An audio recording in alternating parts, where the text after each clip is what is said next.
എന്നെ തല്ലരുത്. സാറിന് ഇടിച്ചേ തീരുന്നുണ്ടെങ്കിൽ വിളിച്ചിറക്കി DVSP ഓഫീസിൽ കൊണ്ടുപോയിക്കോളൂ സാർ. ഈ നിഷേധത്തിനൊരു മെമ്മോ ഉറപ്പാണെന്ന് എനിക്കറിയാം. ഇതെന്റെ ചാർജിലുള്ള സ്റ്റേഷനാണ്. ഇവിടെ ഒരു ലോക്കോ പ്രവർത്തനം ഞാൻ അനുവദിക്കില്ല. ദിവസം 10 തവണ ആ പേര് പറയുന്നത് നല്ലതാണ് സാർ. ചെയ്തു കൂട്ടുന്ന പാവം അത്രയ്ക്കുണ്ടല്ലോ.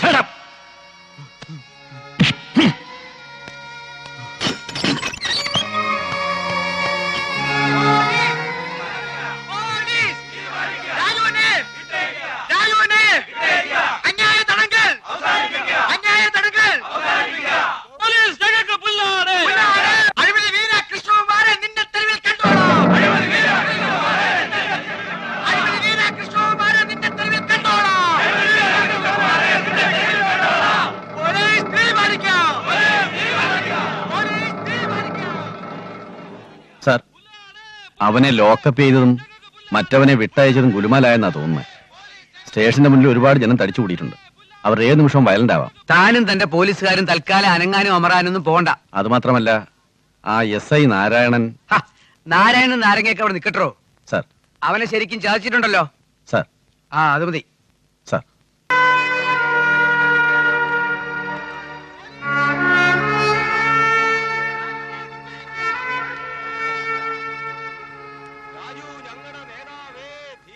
ഹോം മിനിസ്റ്റർ താല്പര്യമെടുത്ത് പറഞ്ഞുകൊണ്ട് മാത്രം നീ ഇപ്പൊ പുറത്തു പോകുന്നു. ക്രിമിനൽ മിനിസ്റ്ററുടെ താല്പര്യം എന്ന് പറയണം സാർ. അതായിരിക്കും ശരി. തല്ലി തലോടി അയക്കുന്ന ഈ നാടകം എന്തുകൊണ്ടും ചോറായി. പക്ഷേ ഒരു സംശയം ബാക്കിയുണ്ട്. എന്തായിരുന്നു സാർ എന്റെ പേരിലുള്ള ചാർജ് ഷീറ്റ്? എന്നെ അകത്താക്കിയ DYSPക്കും ഇപ്പൊ എന്നെ പുറത്തിറക്കിയ SP-ക്കും ഒരുപോലെ ഉത്തരം മുട്ടുമെന്ന് എനിക്കറിയാം. അതുകൊണ്ടാണല്ലോ ഉദ്ദേശം നിറവേറ്റി കഴിഞ്ഞപ്പോ തിരിച്ചയക്കുന്നത്. എന്നാൽ പോകാൻ വിസമ്മതിച്ച് ഞാനും പിരിയാൻ വിസമ്മതിച്ച് പുറത്തെ ജനക്കൂട്ടോ ഇങ്ങനെ നിന്നാൽ പിന്നെ എന്തൊക്കെ സംഭവിക്കുമെന്ന് നിയമം പഠിച്ച് നമുക്ക് രണ്ടുപേർക്കും അറിയാം.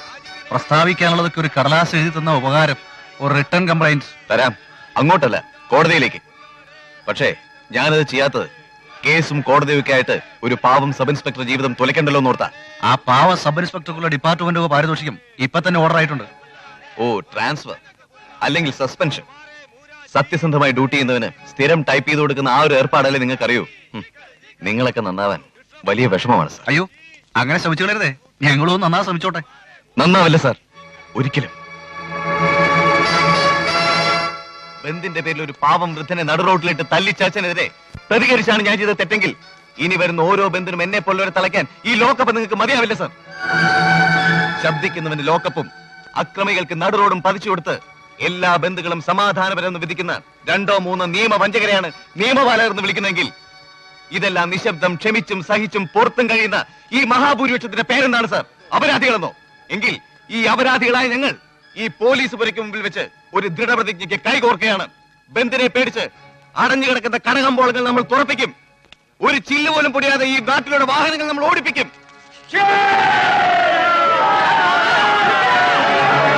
മൗലവിയെ സംശയിക്കുന്നു പോലും. നിനക്കങ്ങനെ ഒരു ഊഹം തോന്നിയാൽ ഒരു നല്ല മനുഷ്യൻ കുറ്റവാളിയാവുമോ? ഞാൻ പലപ്പോഴായി ശ്രദ്ധിക്കുന്നു. എന്നെ ഒഫീഷ്യലായിട്ട് ഇൻസൾട്ട് ചെയ്യുന്നത് വാപ്പിക്ക് ഒരു രസമായിട്ടുണ്ട് അല്ലേ? മേലുദ്യോഗസ്ഥന് നേരെ കൈ ഉയർത്തിയ സബ് ഇൻസ്പെക്ടറെ ഞാൻ സസ്പെൻഡ് ചെയ്ത നടപടി റദ്ദാക്കി അതിന് പകരം DYSP കൃഷ്ണകുമാറിന് പണിഷ്മെന്റ് ട്രാൻസ്ഫറും. ഓഫീസേഴ്സിന്റെ ഇടയിൽ ഇപ്പൊ ഇതൊരു ചർച്ചാ വിഷയം മാറിയിട്ടുണ്ട്. ഉഞ്ചപ്പുഴ മൗലവിയോടൊന്ന് സംസാരിച്ചു പോയാൽ അത് നിയമവിരുദ്ധമാവോ? എടാ, നിന്റെ വാപ്പ മദ്രസയിൽ പഠിച്ചിരുന്ന കാലം മുതല് ഈ മൗലവിയെ കാണാൻ തുടങ്ങിയതാ. അദ്ദേഹം എനിക്കൊരു മുതിർന്ന സഹോദരനെ പോലെയാ. എനിക്കും ഉണ്ടായിരുന്ന ഒരു സഹോദരൻ.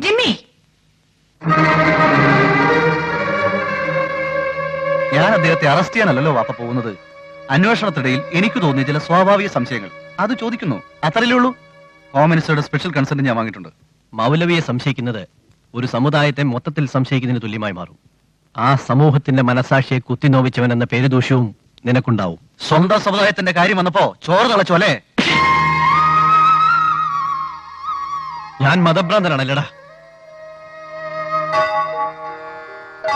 ഈ ലോകത്ത് ആരെന്നെ കുറിച്ചത് പറഞ്ഞാലും ഞാൻ സഹിക്കുമായിരുന്നു. പക്ഷെ നീ അത് പറയരുതായിരുന്നു. അണ്ണാ, ആ SP ഇങ്ങോട്ട് വരുന്നുണ്ട്.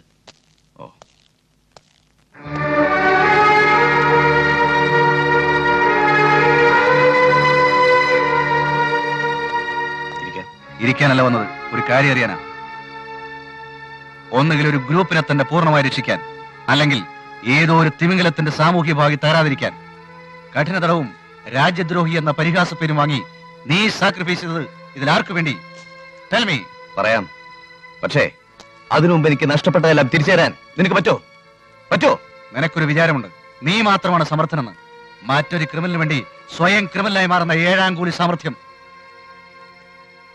ഇപ്പൊ ഞാൻ ഇറങ്ങുന്നു, പക്ഷേ എന്റെ ചോദ്യത്തിന് ഉത്തരം ഇനിയും ബാക്കി. കെട്ടിപ്പറക്കി എവിടെ പോവാ? എന്റെ മുന്നിൽ ഒരു മൗലവിയുടെ വാതിൽ മാത്രം വാപ്പി കൂട്ടിയടയ്ക്കാൻ കഴിഞ്ഞു. ഒന്നെനിക്ക് തീർച്ചയായി, വാപ്പിക്ക് മറ്റൊരു മുഖം കൂടിയുണ്ടെന്ന്. RDX കേസിന്റെ ചുമതലയുമായി ഞാൻ ഡിപ്പാർട്ട്മെന്റിലുണ്ടെങ്കിൽ സകല രഹസ്യങ്ങളും പുറത്തു കൊണ്ടുവരും.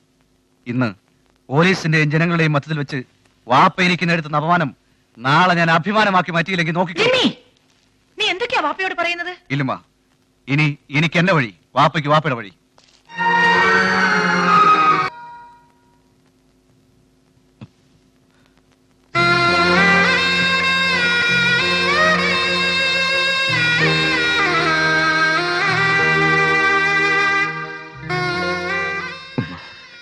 വേണ്ട, നീ ഒന്നും പറയണ്ട.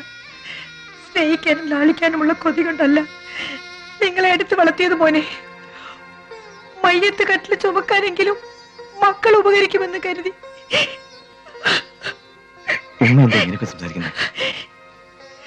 എല്ലാത്തിനും തുടക്കമിട്ടത് നീയാണ്. എന്റെ മോൻ വാപ്പയോടും ഉമ്മയോടുള്ള കടപ്പാട് തീർത്തത് അങ്ങനെയാണല്ലോ. ഇതാ ഇപ്പൊ അവനും വാപ്പയുടെ നേരെ തിരിഞ്ഞു. അതെ മോനെ, അവനൊരു വെല്ലുവിളി നടത്തി വീട്ടിൽ നിന്ന് ഇറങ്ങിപ്പോയി. എന്താ സംഭവിച്ചത്? മോനെ, നിനക്ക് നിന്റെ വാപ്പയെ രക്ഷിക്കാൻ കഴിയും. ജിമ്മിയും അവന്റെ മന്ത്രിയും വാപ്പയാണ് സംശയിക്കുന്നത്. ആ കേസിൽ ജയിലിൽ കിടന്നവനാ നീ. നിനക്കറിയാം ആരാ നിന്നെ കൊണ്ടത് ചെയ്യിച്ചതെന്ന്. മോനെ, ഇനിയെങ്കിലും നീ അത് തുറന്നു പറയണം. വാപ്പ നിരപരാധിയാൻ തെളിയിക്കാൻ നിനക്ക് മാത്രമേ കഴിയൂ. ഉമ്മയുടെ ആദ്യത്തെ അവസാനത്തെ അപേക്ഷയാണ്, തള്ളിക്കളയരുത്.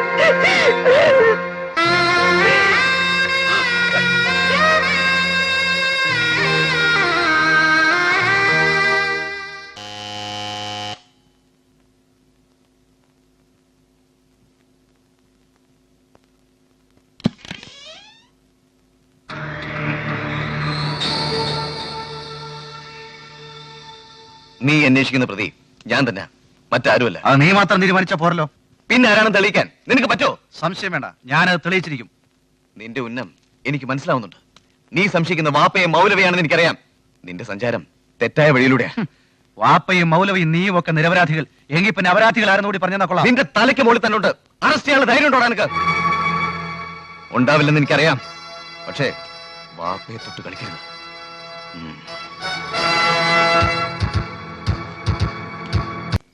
സമുദായ പ്രവർത്തനത്തിന് ഇറങ്ങിയ ചിലപ്പോ തീവ്രവാദിന്നോ മൗലികവാദിന്നോ ഒക്കെ പേര് ദോഷം കേട്ടെന്ന് വരും.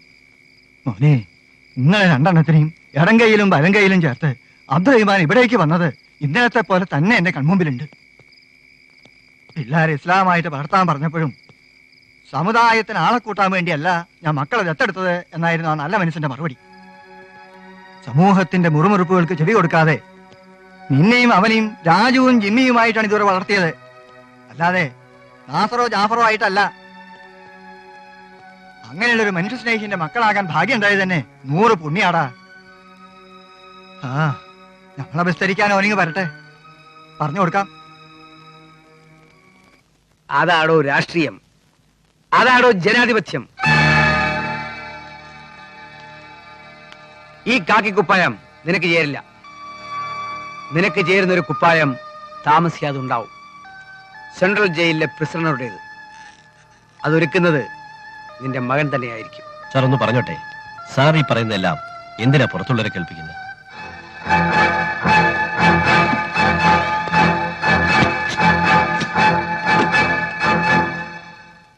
നീ എന്തിനെ കുറിച്ച് എത്ര പ്രസംഗിച്ചത്? ഓ, ജനാധിപത്യം.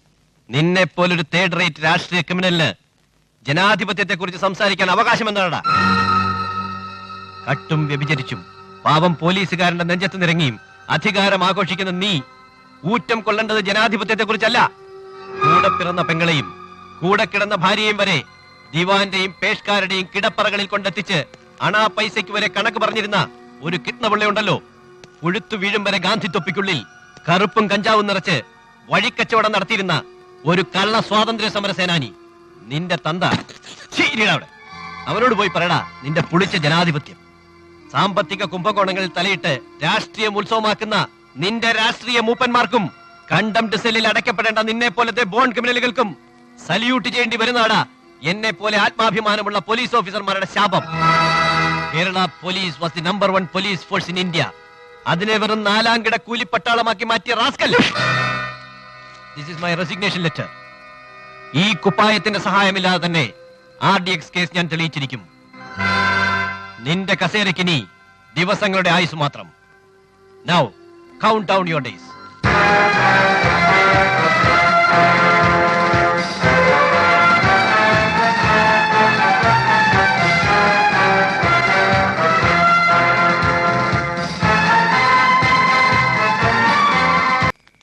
പള്ളിയോട് ചേർന്ന് കിടക്കുന്ന 1.25 ഏക്കർ വെറും പറമ്പ് അളന്ന് തിരിച്ച് മതിൽ കെട്ടുക. മുസ്ലിങ്ങളുടെ കബറടക്കത്തിന് ഇനി ആ പറമ്പ ഉപയോഗിക്കുന്നതെന്ന് തോന്നുന്നു. തോന്നലല്ല, ആണ്. പക്ഷെ നാളെ അവിടെ അളന്നു തിരിപ്പും മതിൽ കെട്ടും ഒന്നും നടക്കാൻ പാടില്ല. ചുറ്റോട് ചുറ്റും താമസിക്കുന്ന 10-60 ഹിന്ദു കുടുംബങ്ങളുണ്ട്. നായരും ഈഴവനും കണ്ട കടച്ചാണി എല്ലാം അതിൽപ്പെടും. അവർ നാളെ സംഘടിച്ച് ഈ പണി തടസ്സപ്പെടുത്തണം. എന്തായാലും ലഹളയ്ക്ക് കുറെ രക്തസാക്ഷികൾ ഉണ്ടാവും. അതിലൊരാൾ മുൻ DGP തന്നെ ആയിക്കോട്ടെ. പദ്ധതി കൊള്ളാം, പക്ഷെ ഇതൊരു വർഗീയ കലാപമായി സ്റ്റേറ്റ് മുഴുവൻ പടർന്നു പിടിക്കാൻ ഇടയുണ്ട്. അതിന് തനിക്കെന്താ? പടർന്ന് പിടിക്കട്ടോ. ഇവിടെ ഹിന്ദുവും മുസ്ലിവും തമ്മിൽ തലതല്ലി കീറുന്നത് ഇതാദ്യമൊന്നുമല്ലല്ലോ.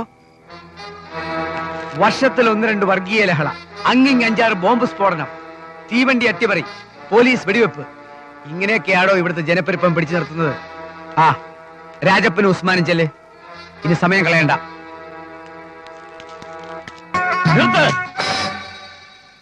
ഇവിടെ ഒരു ഷൗക്കോട്ട പണിയാൻ ഞങ്ങൾ സമ്മതിക്കുകയില്ല. പണിയാൻ തീരുമാനിച്ചതാണെങ്കിൽ ഞങ്ങൾ ഇവിടെ പണിതിരിക്കും. ഇനി ഈ പരിസരത്തുള്ള ഒറ്റ കിണറ്റിൽ നിന്നെങ്കിലും നല്ല വെള്ളം കുടിക്കാൻ പറ്റുമോ?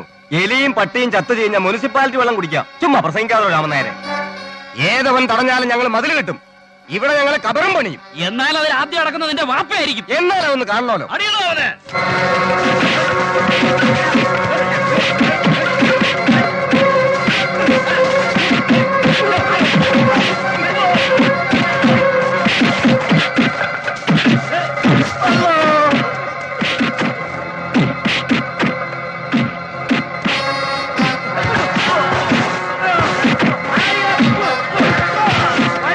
യുദ്ധം ചെയ്യേണ്ടത് ശ്രേഷ്ഠന്മാരോടല്ല, നീചന്മാരോടാണ്. ഈ മുറിപ്പാടിന് നിങ്ങളെല്ലാം ഉത്തരവാദികളാണ്. അതുകൊണ്ട് ചെന്ന് മാപ്പ് പറയാൻ. വേണ്ട സ്വാമി, തെറ്റൊരു പക്ഷത്ത് മാത്രമല്ലല്ലോ. സാഹോദര്യത്തിന്റെ മതമാണ് ഇസ്ലാം എന്ന സത്യം എന്റെ സഹോദരങ്ങളും മറന്നു. അവർക്ക് വേണ്ടി ഞാൻ മാപ്പ് ചോദിക്കാം. ഹിന്ദു സഹോദരന്മാർക്കും കൂടി സമ്മതമായ ഒരു സ്ഥലത്ത് മാത്രമേ നമ്മൾ ഈ കബറ് പണിയൂ. ഉറപ്പ്. ഭാസ്കരൻ ആസൂത്രണം ചെയ്തതൊന്നും ലക്ഷ്യം കാണാതെ പോയിട്ടില്ല. ഇന്ന് വിചാരിച്ചത് ഇന്ന് തന്നെ നടക്കണം. നാളെ വെളുപ്പിനുള്ള സുബഹി വാങ്ക് അബ്ദുൾ റഹ്മാന്റെ മയ്യത്ത് നിസ്കാരത്തിനുള്ളതായിരിക്കും. ഈ ഉസ്മാന പറയുന്നത്.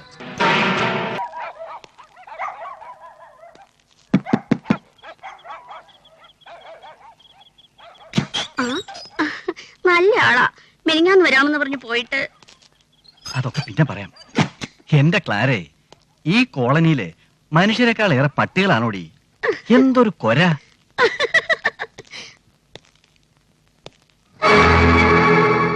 കെണി വെച്ച് പിടിക്കാന്നുള്ളതാണല്ലോ സാറിന്റെ ഒരു രീതി.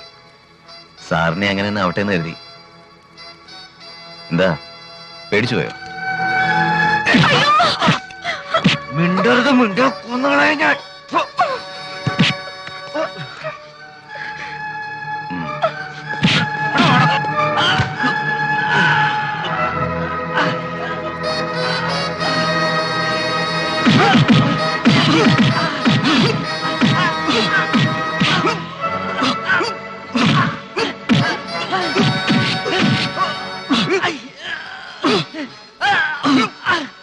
പാവപ്പെട്ടവരെ പോലീസ് സ്റ്റേഷനിൽ കെട്ടിയ ഇങ്ങനെയൊക്കെയുള്ള പെരുമാറാണ്.